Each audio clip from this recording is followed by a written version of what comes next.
How's it going, people? Before we get started today, I would like to thank everyone for the incredible support on the channel so far. It's been pretty nice to see. With that being said, I'm gonna leave a link down below for Discord. I want to start a community with y'all, and I think it'll be fun.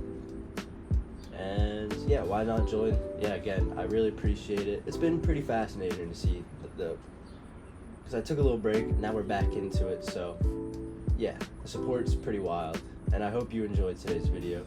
And with all that being said, because of the support, I have a little of a story time video. So as you see by the title, the Beatles made me atheist, and it was one random summer night where I had just gone to bed, probably too late, 2, 3 in the morning, you know, and I'm dreaming, and I'm kind of falling into this half awake, half dream like thing. You know, I'm kind of tossing and turning in both my dream and wake state. And I look up, and there's John Lennon.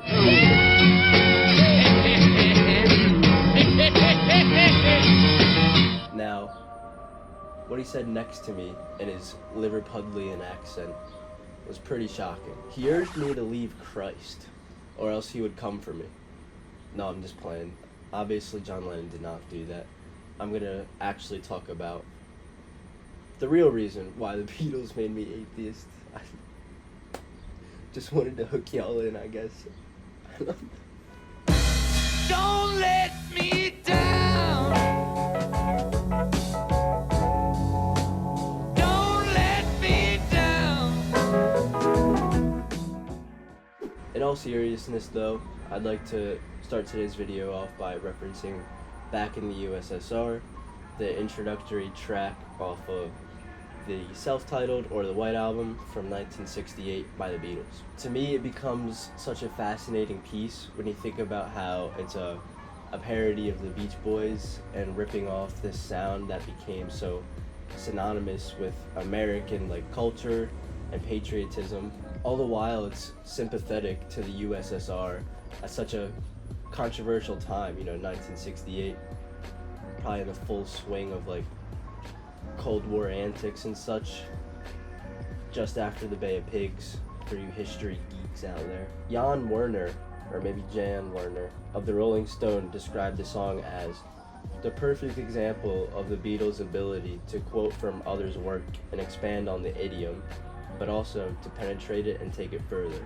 See, it's songs like these from the Beatles that really helped me expand my mind, if you will, towards the beginning of high school.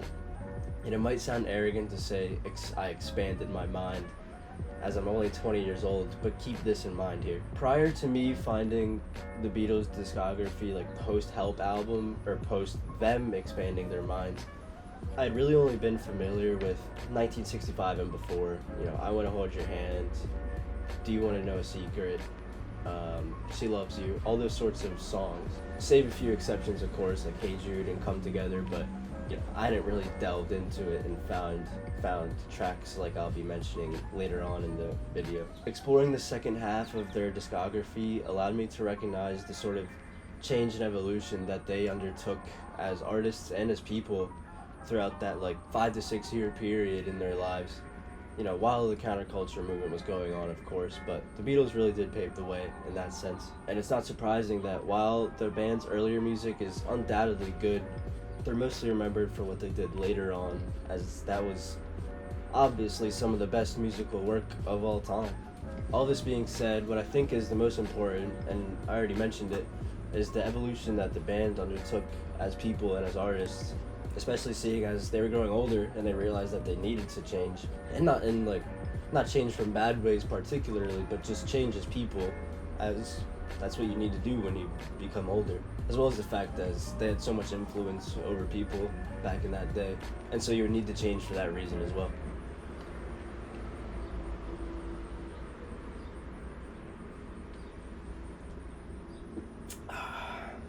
Recording off that Celsius. Where's the sponsorship? The love songs became more complex, dealing with lost love, working through love, or even familial love. No, not in that way. Listen to She's Leaving Home. They even made philosophical tracks like Rain or Tomorrow Never Knows, begging the listener to sort of delve into some introspection and really just think in general, as they're offering some crazy ideas in those songs, that's for sure. They learn to appreciate the mundane, like just getting by with a little help from your friends, or creating beauty from pain, like within Dear Prudence. This evolution served as a way to make me realize that I really needed to look within myself. And that being said, it's not a hit piece against Christianity.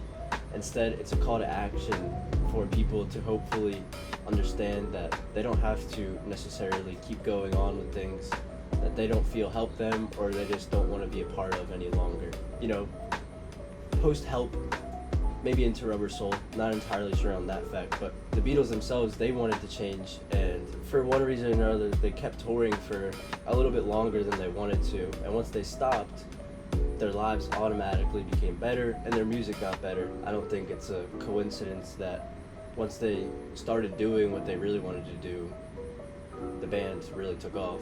I knew that I didn't want to be a Christian, and while I could appreciate some of the aspects of the religion, like the community that it builds, there was too many serious questions about the world that I had that were left unanswered. But I kept going along with it because I felt the repercussions would be too harsh. I don't think I'll get into the repercussions directly into this video, but you know, obviously most of you would understand that eternity is on the line when dealing with something like Christianity, and that weighs heavy on the conscience. That is until artists like the Beatles came along and started to influence me, making me realize that my life is mine.